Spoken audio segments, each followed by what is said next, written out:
ಎಲ್ಲರಿಗೂ ನಮಸ್ಕಾರ.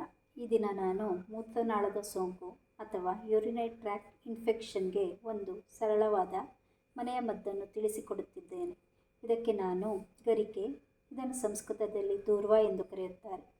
ಈ ಸೋಂಕು ಚರ್ಮ ಅಥವಾ ಗುದನಾಳದಿಂದ ಬ್ಯಾಕ್ಟೀರಿಯಾಗಳು ಮೂತ್ರನಾಳವನ್ನು ಪ್ರವೇಶಿಸಿದಾಗ ಮತ್ತು ಮೂತ್ರನಾಳಕ್ಕೆ ಸೋಂಕು ಉಂಟು ಮಾಡುತ್ತವೆ. ಇದರ ಸಾಮಾನ್ಯ ಲಕ್ಷಣಗಳೆಂದರೆ ಪದೇ ಪದೇ ಮೂತ್ರವನ್ನು ವಿಸರ್ಜನೆ ಮಾಡುವುದು, ಮೂತ್ರ ವಿಸರ್ಜನೆಯ ಜಾಗದಲ್ಲಿ ಉರಿ, ಕೆಂಪಾಗುವುದು, ತುರಿಕೆ, ಚಳಿ, ಜ್ವರ, ವಾಂತಿ, ಹೊಟ್ಟೆ ಅಥವಾ ಕೆಳಬೆನ್ನಿನಲ್ಲಿ ನೋವು ಇರುತ್ತದೆ. ಈ ಗರಿಕೆಯಲ್ಲಿ ಫಿನಾಲಿಕ್, ಫೈಟೋಟಾಕ್ಸಿನ್, ಫೆರಿಲಿಕ್, ಸಿರಿಂಜಿಕ್, ವೆನಿಲಿಕ್, ಹೈಡ್ರಾಕ್ಸಿಬೆಂಜೋಯಿಕ್, ಹೈಡ್ರಾಕ್ಸಿಫಿನೈಲ್ ಅಸಿಡಿಕ್ ಆಮ್ಲಗಳನ್ನು ಹೊಂದಿದೆ. ಆದ್ದರಿಂದ ಈ ಗರಿಕೆಯು ಮುಖ್ಯವಾಗಿ ಮೂತ್ರದಲ್ಲಿರುವ ಸೋಂಕನ್ನು ನಿವಾರಣೆ ಮಾಡುವಲ್ಲಿ ಅತಿ ಮುಖ್ಯವಾಗಿದೆ.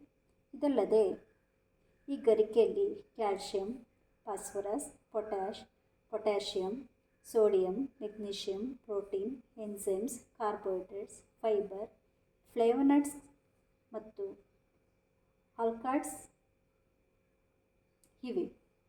ಇದನ್ನು ಮಾಡಲು ನಾನು 25 ಗರಿಕೆ ಮತ್ತು 100 ml ನೀರು, ಅರ್ಧ ನಿಂಬೆಯ ಹಣ್ಣನ್ನು ತೆಗೆದುಕೊಂಡಿದ್ದೇನೆ.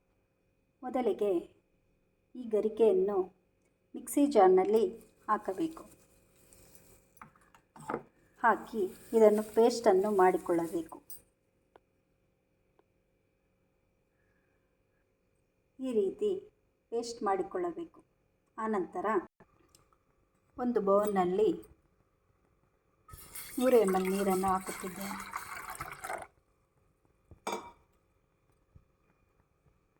ತರಿಯಾಗಿ ರುಬ್ಬಿಕೊಂಡ ಗರಿಕೆಯನ್ನು ಈ ನೀರಿನಲ್ಲಿ ಹಾಕಬೇಕು. ಇದನ್ನು 2 ರಿಂದ 3 ನಿಮಿಷಗಳ ಕಾಲ ಸಣ್ಣ ಉರಿಯಲ್ಲಿ ಕುದಿಸಬೇಕು. ಈ ಆರಿಸಿದ ಗರಿಕೆ ಹುಲ್ಲಿನ ನೀರನ್ನು ಈಗ ಸೋಸಿಕೊಳ್ಳಬೇಕು. ಈ ರೀತಿ ಸೋಸಬೇಕು. ಸೋಸಿದ ನೀರನ್ನು ಒಂದು ಗ್ಲಾಸಲ್ಲಿ ಹಾಕಿ 2 ರಿಂದ 3 ಚಮಚ ನಿಂಬೆ ರಸವನ್ನು ಹಾಕಬೇಕು. ಇದಕ್ಕೆ ಬೇಕಾದರೆ ನೀವು ಉಪ್ಪು ಅಥವಾ ಜೇನುತುಪ್ಪವನ್ನು ಸೇರಿಸಿ ಬೇಕಾದರೂ ಉಪಯೋಗಿಸಬಹುದು. ಇದನ್ನು ದಿನಕ್ಕೆ 2 ಬಾರಿ ಬೆಳಗ್ಗೆ ಸಂಜೆ 50 ml ಸೇವಿಸುವುದರಿಂದ ಮೂತ್ರದ ತೊಂದರೆಯು ಸೋಂಕು ನಿವಾರಣೆ ಆಗುತ್ತದೆ. ಈ ವಿಡಿಯೋ ನಿಮಗೆ ಇಷ್ಟವಾದರೆ ಲೈಕ್ ಮಾಡಿ, ಶೇರ್ ಮಾಡಿ, ಸಬ್ಸ್ಕ್ರೈಬ್ ಮಾಡಿ. Thank you for watching.